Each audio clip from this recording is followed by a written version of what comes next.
Good morning. Good morning. Welcome, Detroit in Black and White. Morning, Derek Henry. This is our Saturday edition. I'm Adolph Mongo. Jim Nardone. What's up, Jim? Good morning. Wake up, everybody. Come on the show. Let's have some fun today. Let's solve some of the world's problems. Go ahead. You got the floor, Jim. I have the floor. Well, I just want to revisit yesterday for just 1 minute, if I could. All right. I think as human beings, we all look at solutions differently. We all want to find solutions for problems, but I think we start when we talk about reparations. We need to recognize that what's called reparations today is not a gift. All right. I think that's where people get confused. It's never been a gift. It's taking care of people that have suffered immeasurable pain. And we need to recognize that. And we need to start from that point. Reparations are not a gift. All right. We can talk about education. I'm against all that. And I've been on the record for that. If somebody in California are talking about $127,000 a year because Black people live 8 or 9 years less than white people. So that's around $1 million. If you want to give people $1 million, give them $1 million with no limitations, just give them $1 million. That's my take. We had one of our viewers who is a dear friend of mine, who was talking about some of the so-called solutions that I disagree with. There's been, whether it's Illinois, Evanston, whether it's Detroit, there's rules and regulations about who can get what. Whether it's California, they have the descendants, they make all these rules and regulations about who should get what. And I'm kind of against that. What I appreciate about Evanston is they decided that if you lived in Evanston in these 80 years and you were a Black person, you're entitled to it, right? Too many rules, too much. But our viewer, who I find one of the kindest, most gentle human beings I've ever met in my life, who will stop on the side of the road, who takes care and feeds homeless veterans, who volunteers her time, and to attack her because she bought into maybe the rhetoric of we'll just let people go to college. Not everybody wants to go to college. Again, you're placing limits on the ability of what people should get. We need to give people what they deserve. It's not a gift. Their family, through blood and sweat and death and destruction, earned this money. And we need to not place limits on what they receive if we come to a conclusion. And yesterday, there was some confusion. I wasn't talking about an education endowment. I was talking about the theory of you can put $20 billion in an account. You can spend hundreds of millions of dollars, and next year you can have 22 billion. My point was there's a method to solve this problem. There's a way to do it, but people don't want to do that. So let's not attack our allies. So if you knew this lady, the person that attacked her, I think you guys would have way more in common than you would have differences. So let's talk and let's educate people. Let's learn about people. Let's not attack. So we're not gonna throw you off the show if you want to attack me or Adolph or anybody else. But fighting with each other does not solve the problem. Okay. Well, Jim, why don't you read some of the comments? Kenneth Reed. Good morning, Kenneth Reed. It's a beautiful Saturday. I agree. The sun's shining. I opened my doors and turned off the air. I'm glad you got your exercise in. The Evanston, Illinois reparations issue is for all citizens, just not Black folk. All that said, there will never be reparations for Black people in America. Good morning, Eric. It's good to see you. I was a little worried about you. Cut the check and do it now, Les. Thank you. Deborah Harris, good morning. Glad to see you. Deborah is the voice of reason, always. Good morning to Mary Kemet. You missed the show last night. I was thinking about you a little bit, Tamari. Tamaya Brown, good morning, y'all. Good morning, Janet Overall. And Derek, as Adolph mentioned, Derek, we're glad to have you. Derek's always here and he's always first. Derek is a guy that's never late to anything, and I appreciate that, Derek. Okay. Well, and we talked before the show about what's happening in Washington D.C. We know there's a lot of stuff happening, but there's some backroom dealings, meetings, or whatever among Republicans uh, by way of Donald Trump, who wants to get rid of the filibuster. Can you tell our viewers, some of our viewers, what a filibuster is? Well, I guess to tell them in general terms, it's overriding the Senate's 60 senator vote to move legislation forward. And I think where the filibuster has really hurt us, and my issue is this: we need the filibuster.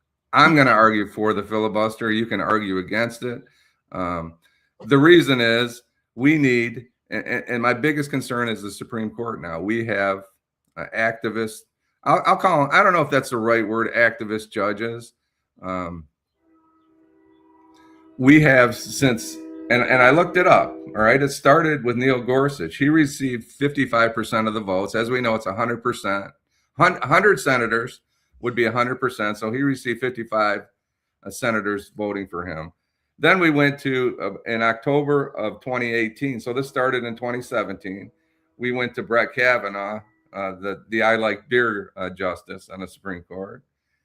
And it was 51-48. So it's getting smaller and smaller. So 2 U.S. senators that were Democrats voted for Brett Kavanaugh. In 2020, Amy Coney Barrett got 51 yes votes, 49 no votes. And I guess that doesn't equal 100. That's 99 votes. So the filibuster tries to get people to work together to solve issues. Ketanji Brown Jackson, 53-47. So she had 3 Democrats vote for her. So 3 Republicans vote for, my mistake. So it goes back and forth regardless of who the party is. So I'm in favor of the filibuster. It's like eating dessert before dinner, getting rid of the filibuster. It's a terrible decision. We need people. We need common sense in the U.S. Senate, the cooling body, as it's called. It stalls some crazy stuff. Filibuster, the longest one was by Strom Thurmond in 1957, former governor and senator of South Carolina, who was a rabid racist, but had a black daughter on the side who he secretly, he was educating her, and nobody knew. He said it was consensual. She was 16 and he was 20-something years old. I don't call that consensual. But anyway, the Civil Rights Bill of 1957 that was about to pass, and he did 24 hours, over 24 hours, the longest filibuster by a person and by one person, because usually they do a team, and people talk. Sometimes they read out of the Bible. Sometimes they read the encyclopedia just to stall the legislation that's going to pass. Yeah, and now Trump wants a simple majority. He's saying that you don't need 2/3. If it's 50-49 or whatever, or 51-49, and you need a 2/3 majority, get rid of the filibuster and just pass it, because we got the numbers. So when you got a super majority, and you look at some of these states that have super majorities, California, Democrats, super majority. Let's go to Mississippi, super majority, Republicans. Florida, super majority. Yeah. So you got all these states, one or the other. And when they talk about the battleground states, that means that one chamber of the House is Democrats and the other controlled by Republicans. So, yeah, do we need to keep it? Hell yeah, we need to keep it. Keep people on their toes. If you don't want something, negotiate.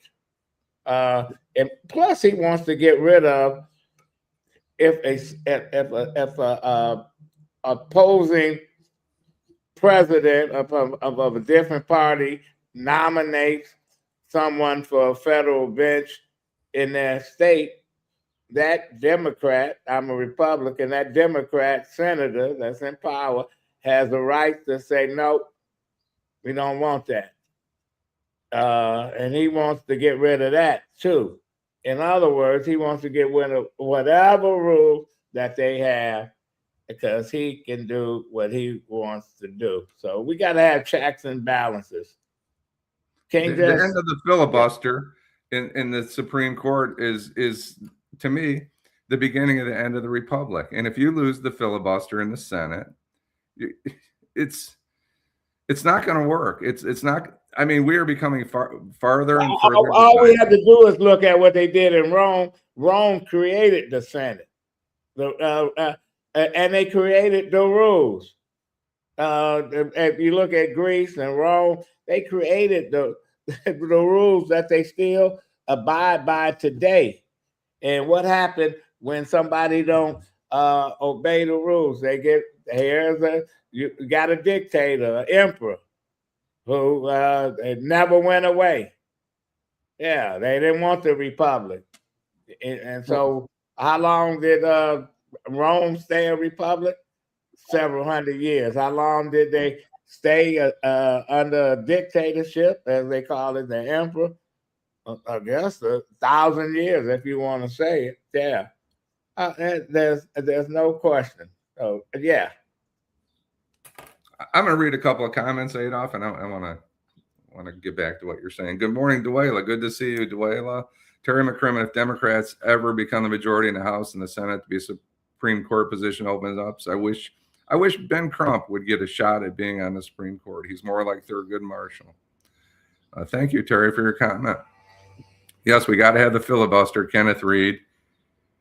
Eric, I'm Eric and Les, I think you two need to meet at McShane's and have a lemonade or a cold beer or something. And what I started talking about earlier is why are we attacking our friends? And I think you guys have way more in common than you have more to gain by helping each other instead of fighting with each other. And I'm not going to even read the comments. We're not going to decide who's who here. All right. I'm not judging. I'm not refereeing. Let's work together. Deborah Harris, keep the filibuster by all means. Absolutely. Good morning. Filibuster is needed. Unfortunately, the scoundrel. And we go back to Trent Lott. He's a footnote to history. He's the guy that started it with the U.S. Supreme Court, right? Yeah. With Neil Gorsuch. Nobody remembers Trent. He's gone, right? But the damage that was done. They were so. Jackson, thank you for joining us, Stephanie. Yeah. Great to see you. Did Mitch give his opinion yet? Mitch is dead.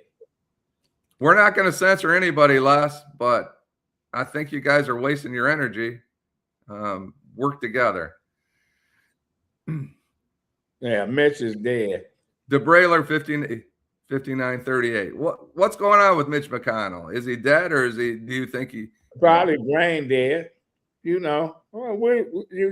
Anybody that had a parent that gets old and sickly, what happens in the last days. They go in the hospital and they never come out. And people can say, oh, they're going to be all right and stuff. And these days you can keep a person's body alive, but the brain don't have to play. It don't go along with what you're trying to do. It's gone. And Mitch McConnell was falling frequently. He lucky he didn't kill himself.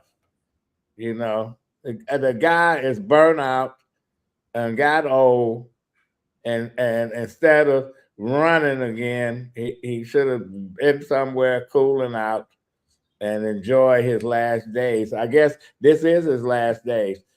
Strom Thurmond was 100 years old, dying in the hospital. That's the racist bigot. They brought him in on a gurney to vote. I say, this guy can't vote, but I'm sure somebody took his hand and pushed the button because he didn't. And the guy, that's what they do. You know, they bring people out of the hospital. If they think they're going to lose and you got to vote, you got to go and get that person. Yeah. You know, the Terry McCrimmon filibuster. called it. It's Weekend at Bernie's. Last, I'm going to read this, your comment here. Robust debate solves problems. Personal attacks solves nothing. And that's what and you know, a lot of people have attributed that to Donald Trump in the political world, but it started long before Donald Trump. Deplorables, whatever that was. Well, we look at what happened in southeastern Michigan. Gerald Ford became president because Nixon stepped down or was going to be impeached, and he was a friend to Detroit. His administration says, "Hey, Coleman Young, we're going to give you $500 million or more to get a rail system going, whether it's not a subway, but a rail system." The People Mover was part of that rail system, and people blame Coleman Young for the government pulling the money when Reagan became president because of some words he asked about what he think of Ronald Reagan running for president. He said the prune face. Yes, I remember. And after he got elected, he said, "What do you call Mr. Reagan now? President Prune Face." And so you know what happened. The money disappeared. And the only thing left was money to build the People Mover. SIMTA at the time. It wasn't smart. It was SIMTA.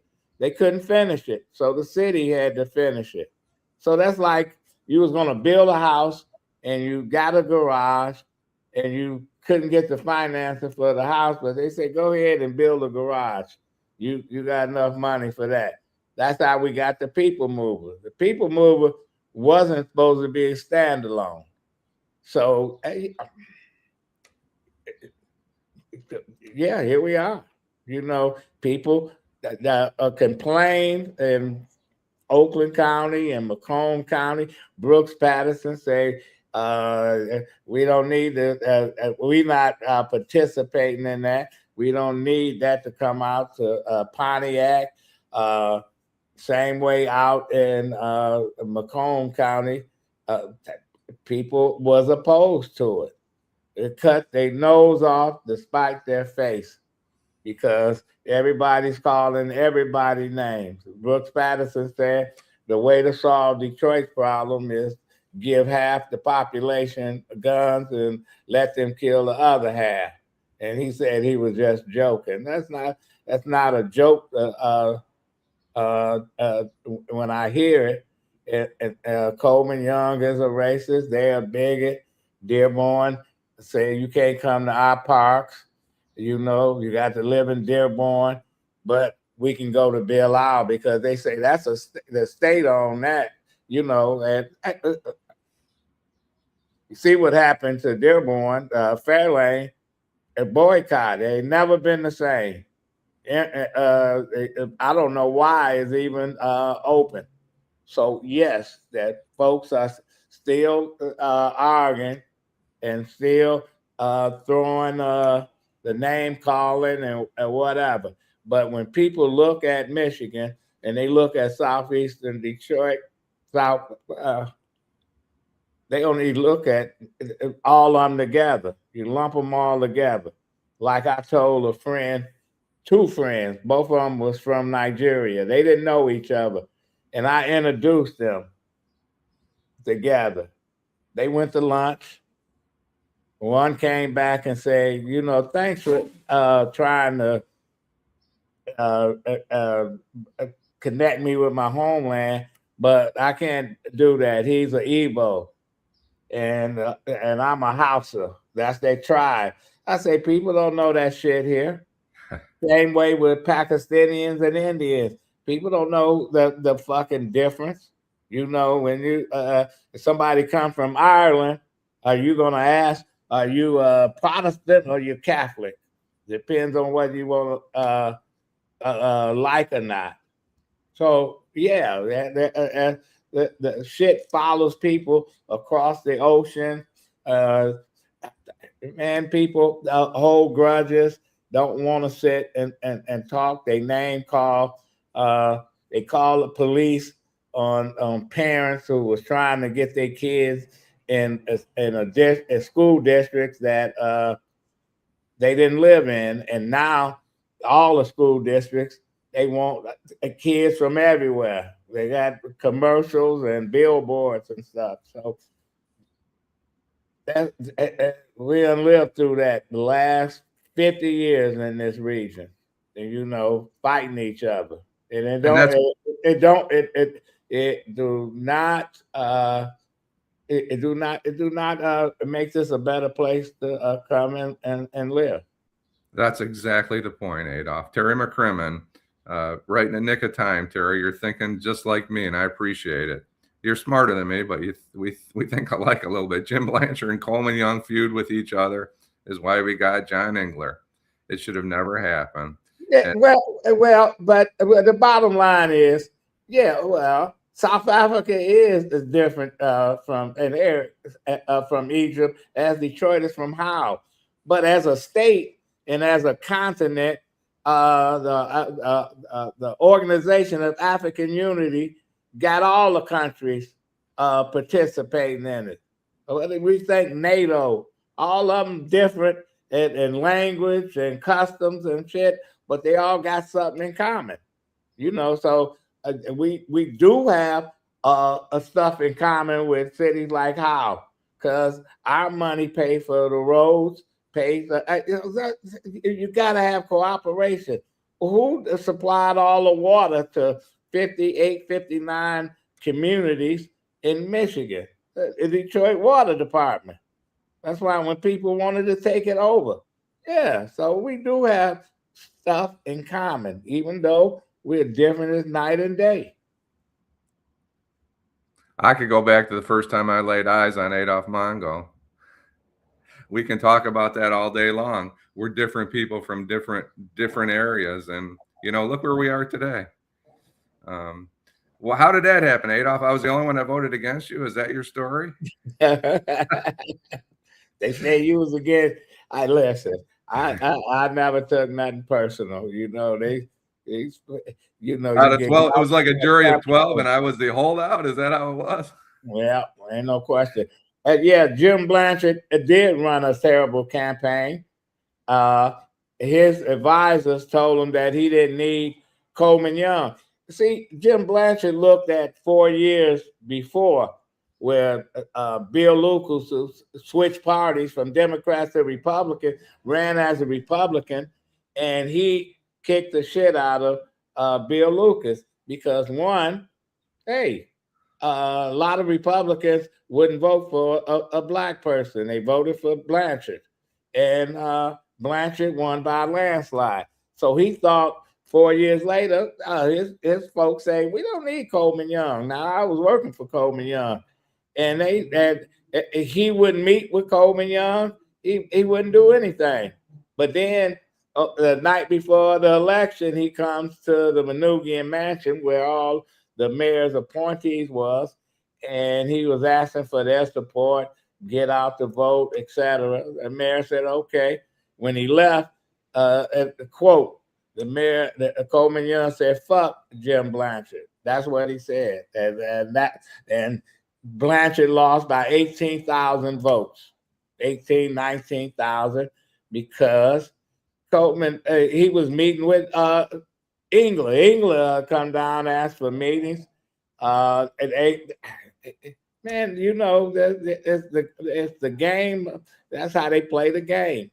You know, Coleman Young knew how to forge alliances in Lansing, where he convinced Republicans to go along with a special tax to save the city from bankruptcy, where Detroit been the only city that taxed itself, voted to tax itself. Unbelievable. That's 1980. You know, he got Republicans to go along with Democrats to give General Motors carte blanche to destroy a whole neighborhood, and that's not a good thing. Of Pole Town, schools, hospitals, churches, but people got money, but that some of that money you couldn't buy. Man, people been entrenched in that community, and General Motors lied, say they was going to build a tech town and build shit. There's one plant out there or whatever. So yes, so he knew how to reach across the aisle and play hardball. But does that make him not looking out for the city of Detroit? Oh no, he was looking out for the city of Detroit, and he was counting the votes instead of saying, you know, we don't need to talk to that person or that person or whatever. He went right into the lion's den, the mouth of the lions. And you know, and you gotta have people like that can make things happen on a bipartisan. Well, damn, the Democrats can't even come together in their own party. Where are we going? That's a great question. That's the biggest point that's kind of the theme of the show today. That everybody's looking out for themselves and they're not looking out for the collective. And I want to read a couple comments.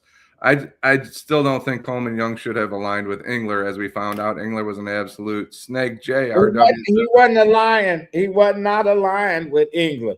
He knew who was the governor, and you know he was trying to get whatever he can get from the governor. Now, when the state was going to close down Highland Park Community College, the mayor went there to lobby for the college to stay open. The state had the money.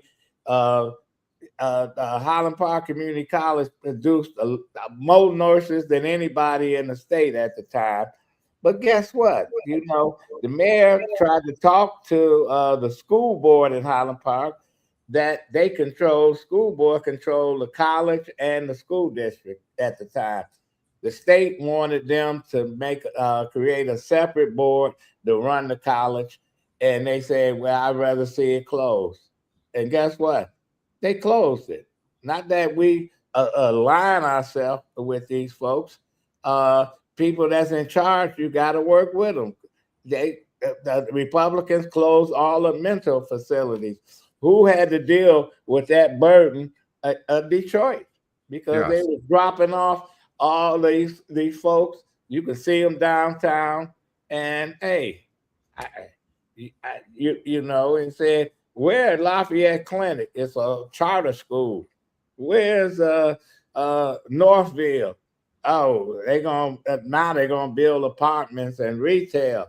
They closed Pontiac. You know, these was major facilities that housed people that had mental issues. But hey, you know, when you don't vote, when 19,000 people put in a person like England, you know, and they tell you what they're gonna do. I'm gonna cut. And when people say my vote don't count, your vote do count. If it's close, if it's tight, and if you don't have someone uh, fighting for your cause, fight that, or you join in uh, ransacking the school district because they had a $1.5 billion bond, and they spent all the money, and they gave us the school district back to the people. It was broke. Yes, now you're right, Kenneth. It is vacant. And I don't know what they're gonna do. I don't think you can put. I don't think you can put. You're gonna have to clean up that. I wouldn't want to live on that dirt. That used to be a medical facility. I don't know if they cleaned it up when they had the kids there. Yeah, but they building new apartments and condos over there. So yeah, they don't care about some of these people. You see the homeless and like people just not paying attention. They're invisible. Well, they're not invisible. So whoever in charge, you got the Republicans in charge of the House, Democrats in the Senate. You got to come to some kind of compromise, because you go and meet with the governor who's of a different party or the president. You banking on them, listening to you and willing to work with you up to a certain point, because we all know it's all about politics. All about politics. Let's take a break. We come back and continue the conversation. Hi, I'm Eric Sabri, your Wayne County Treasurer. Are you living in the home of a deceased family member and you're facing property tax foreclosure, or maybe you know someone who's in the same situation? The probate process may be helpful to you. If you file a probate petition and notify our office, the foreclosure proceedings will be halted during the probate process. We have several nonprofit partners who have free attorneys who can assist you. Contact our office, 313-224-5990, or email us at taxinfo@waynecounty.com. Don't lose your family property. Some of these properties have been in the family for 4 or 5 generations. Contact us now. We're here to help.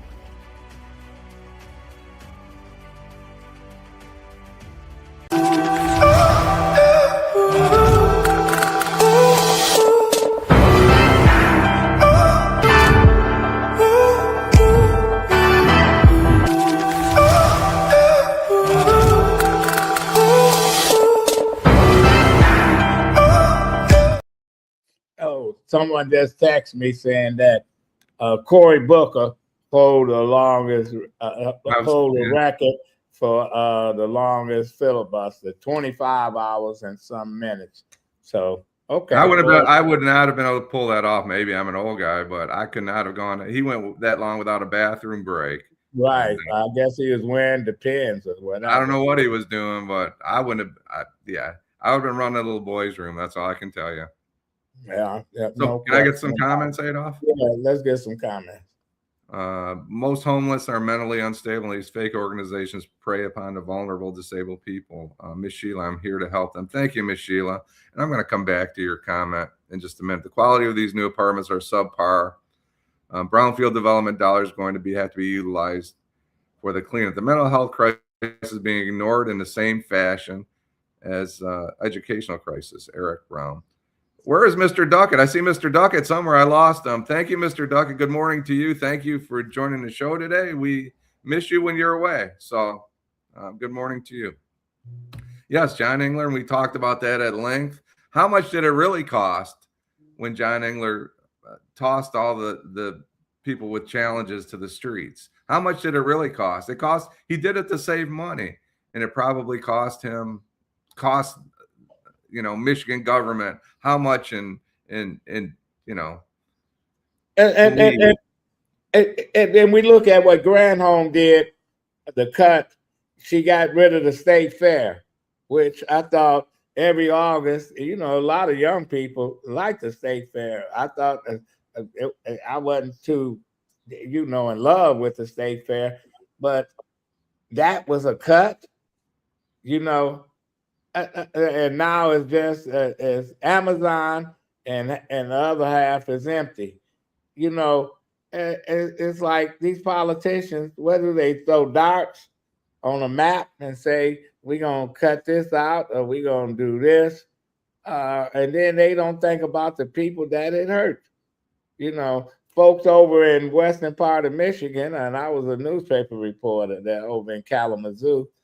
They blame their misery on Detroit, and I like to try to tell some of these people that I work with, man, do your homework.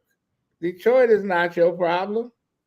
Detroit's not getting all the money and stuff, man, that's the shit they feed you. Your elected official who keep getting elected because they come and say, I'm anti-Detroit, I'm anti-Southeastern Michigan. So I'm looking for a comment Tamari made.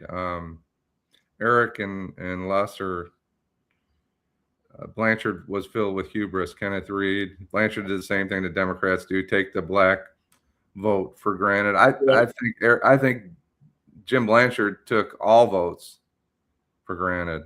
John James, I agree, Terry. I think some folks on this show believe John James has a chance. I think John James is going to get smoked, but that's just me. I could be wrong.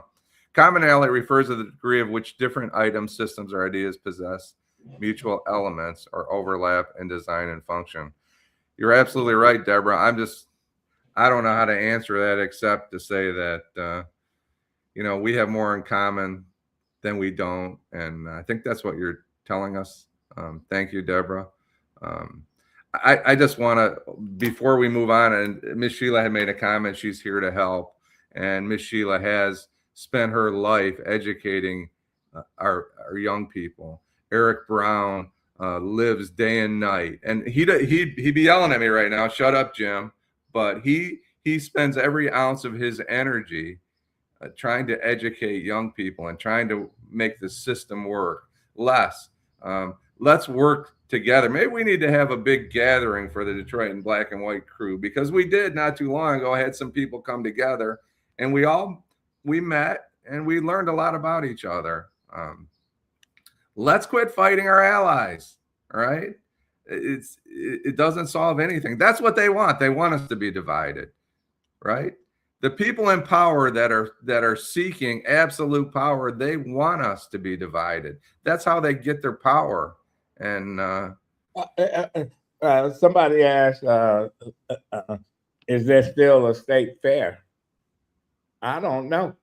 Is it out in Novi or somewhere? Yes, at the suburban show place or something. That's not a state fair, right? That's something. The state fair. The Shrine Circus used to come to town. Is any circuses left? Because the way they treated the animals, and people outraged. So you don't even have the clowns. You have nothing. State fair. I appreciate everybody that participates on this show. I don't care who they are. We may agree, we may disagree. Let's work together to solve problems, to try and reach people. That's why we're here. We're not here to attack each other. So let's not. So, well, but anyway. We can attack each other. I'm going to attack Adolph, but that's a different story. I have no patience for anti-black zealots. That's fine, Les. I don't have Tamari. I don't see the comment, but I was looking for it earlier. She talked about black people united to stand together for reparations. I don't know where it is. I was looking for that comment. You're absolutely right. They're a debt owed. I agree with you 100%. That's not the comment, but the comment was about black people. Well, I'm going to tell you this, Tamari. You're never going to get reparations unless you get all people united. That's really the challenge. It's not about just black people. It's about all people, because a certain group deserves payment for the blood, for the bondage, but you need all people to be on board with that. And I know Eric says there's no progress. I agree there's no progress. It could happen. And we talked about it yesterday at length. The money is there. And whether it happens or not, do I think it's an uphill battle? Absolutely. No one's going to say it's not an uphill battle, but so was, the Healthcare Act and the money that there's a lot of things that people thought were impossible that became possible. And we have to have faith, but we have to apply ourselves to getting things done. But, reparations was proposed of 40 acres and a mule, but it was never implemented. There was land that the Union soldiers took from the plantations in South Carolina and gave it to freed slaves, built freedom schools, etc. And but that was taken away. And you know what the property was? Myrtle Beach, Hilton Head. Oh boy! And, right after slavery was ended, those places where Black folks, free Black people, and abolitionists came to open schools and to get Black folks prepared to go out into society as free people. But that property was taken during the Reign of Terror during the 1870s. And Tamari has already recognized. Thank you, Tamari, for pointing that out. Adolph is making the point. Thank you. Tamari is right on with that. Thank you, Tamari. So if we're going to get reparations, the people in the city of Detroit going to have to demand it. Power doesn't. You got to demand power, and you got to demand it. You're not going to get shit. You don't get anything without a demand, and you got to let your elected officials know what done happened to the reparations. What happened to the commission? What happened to MDOT saying we're gonna tear up 375, and then they back down and say we're not doing this or that? What happened to Harmony Park, where they designated that Paradise Valley, but you go and look at some of the empty buildings over there, that's not owned by Black people. They owned by the same folks that own everything else, but they're not. They waiting for the right time to put something else in there, because really they had no intention of doing what they said they was going to do. They're supposed to be a recreation of Paradise Valley. I don't know how with 4 or 5 restaurants that's not a recreation, but so reparations. What, you $50 check for everybody in Detroit? What's on the table? What is on the fucking table? And I argued yesterday that the money is available, and I argued how it can become available and how it can last forever for the descendants. The government, private industry. There are people that bought ambulances and police cars and artwork. Those people are out there. You need and they're willing to get money. They're giving it to your universities. Well, I'll tell you one person that's doing her part. I don't call it reparations, but Mackenzie Scott, who used to be married to Jeff Bozo the Clown, gave millions, hundreds of millions of dollars to HBCUs, colleges.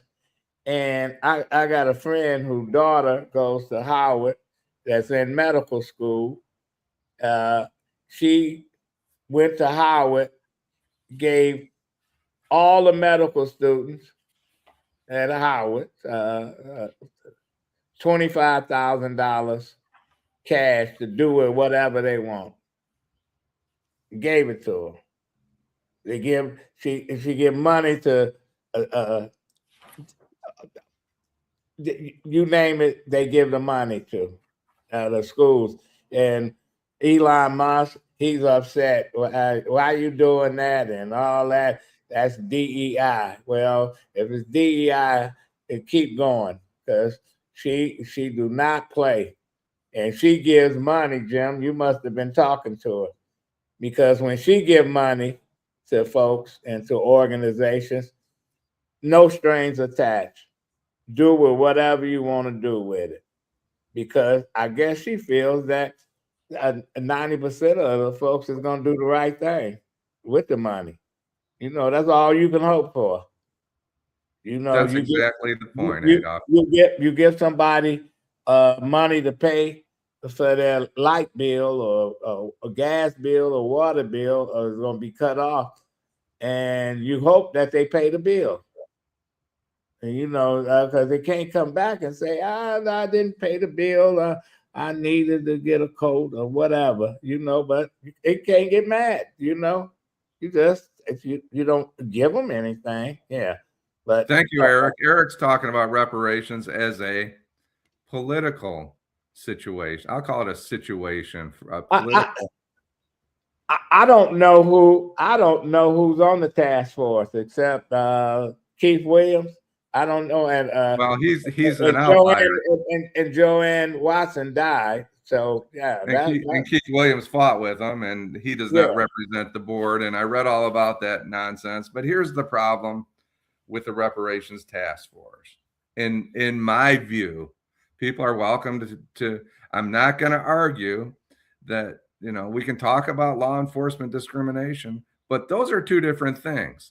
They may be intertwined, but that just muddies the water when you're talking about Detroit police not working with federal agencies as part of a task force recommendation. That's not what this is about. You can talk about the link, but that's not a resolution. And when Eric talks about a president and vice president not being in line for I spoke with somebody after the show last night, and they said, we need to quit calling it reparations, all right? Because that's turned into a bad word, right? I don't know if we need to call it reparations or we need to call it making people whole, or call it justice. They didn't call it reparations when they gave it to $20,000 to Japanese survivors and descendants of internment camps of World War II. They called it an apology. Justice is what they yeah, they didn't call it reparations, but they gave it to them, you know. Eric's right. Everybody's not on the same page. But if you look at it differently, if you look at it from a different lens of not saying this is reparations because we want to do this to this is not a gift. I don't know how many times we can say this, but people think it's a gift because they're not educated. That's why we need people like Les and Eric and Miss Sheila and Kenneth Reed and everybody on the show, Tamari. The list goes on. I can name everybody that's name came up on this show and everybody that didn't comment today. That's why we need everybody to be involved. Let's call it the American Justice Project. We don't need to call it Mary Sheffield's Reparations Task Force, right? No, we sure don't. But with the new mayor, I guess, you know, when you got advisors saying you don't need to talk about reparations, you know, that's like a bad word. Oh, thank you, Deborah. With no strings attached, with no limitations. Let's give somebody money for all the pain and suffering and death, but we're going to tell you that you have to spend it on school or on housing, or that to me that's complete bullshit. And somebody said, well, are you going to give reparations to people that were displaced, black bottom? How do we know who to give it to? They got the census, people. You know that it gave addresses and names and stuff of people that live in that area. They know who they are and stuff. They kept records, you know, kicked them out, moved them out, and you know, people get paid. The only people that don't get paid are the poor people that that suffer the most. You know that farmers who cry, but they getting a check for not growing certain uh, products and stuff. What do you call that? I call that you can call that reparations. Uh, yeah, the plants they got paid to stay open. We bailed out Chrysler how many times? Chrysler been screwed so many times that that's now they're using it in commercials. I saved the auto industry. Fuck, we saved them. We saved the financial institutions. We gave them money, but yet we get pissed off because Miss Jackson went to the grocery store with a bridge card, and I'm looking in her buggy. I see the bridge card. She got a steak in there. She got some potato chips. She got some stuff for their kids. Some Hostess Twinkies or whatever. And she should have this. You tell people, yeah, you can't tell people what to buy or what to eat. If your brother, uncle, sister, wife was killed in an industrial accident at Libby Owens Glass in Toledo, Ohio, or Willow Run General Motors, they don't call it reparations. Reparation has a negative connotation. They call it doing the right thing when you pay the family, right? If you were disabled because you were hit by a police car, they don't call it reparations. They call it just, right? Yeah, we pay those black businesses that was shut down. That ain't reparations. You owe them, and make sure you pay them for those black businesses going out of business. That means the generation wealth of those owners did not pass on to their kids. Kids had to start over again. If damn, if your parents die and don't leave anything, you gotta bury them, and then you got kids. You don't have the money. Your kids got to bury you. It's a never-ending cycle of what the legacy of slavery. When they decided not to give free slaves the 40 acres and a mule, and the 40 acres was nothing compared to these folks. The way they worked that land. They worked the property, and you didn't want to give them that, man. Yeah, that tells you. Well, it's too late. They all died. No, they haven't. They descendants still walking around, suffering from the shit. Be nice. Thank you for your comments. Let's spend a lot of time on it. I think you're being. I get your point, but here's what happens. There are some words in our lexicon that people moan and groan when they hear it, right? They don't want to solve the problem because it's associated with negativity, and it should not be. That's my only point. Well, they took the word, they co-opted the word woke and turned it into something else. Gay used to mean happy, and it was co-op for the better or for the worse to mean something else. Well, in England, a fag is a cigarette. Yes. Well, you say these names because well, you can't say that. You can't, or they bury the N word. The word ain't buried I because agree. it's still used and abused. So Tamari says it's called reparation. Miss Sheila said, how about we the people? We're not focusing on the name. We're just suggesting that these some names, like you said, Adolph, woke is mega. For 2 years, I didn't know what mega was. Everybody's talking about mega. I still, if you voted for Donald, answer me, what's a mega? Is that someone that voted for Donald Trump, that's a middle of the road, that thought Donald Trump was better than Joe Biden, or is it a lunatic that, believes everything Donald Trump all of the said? above. Yeah, well, that's Nazi, right? Everybody's a Nazi now.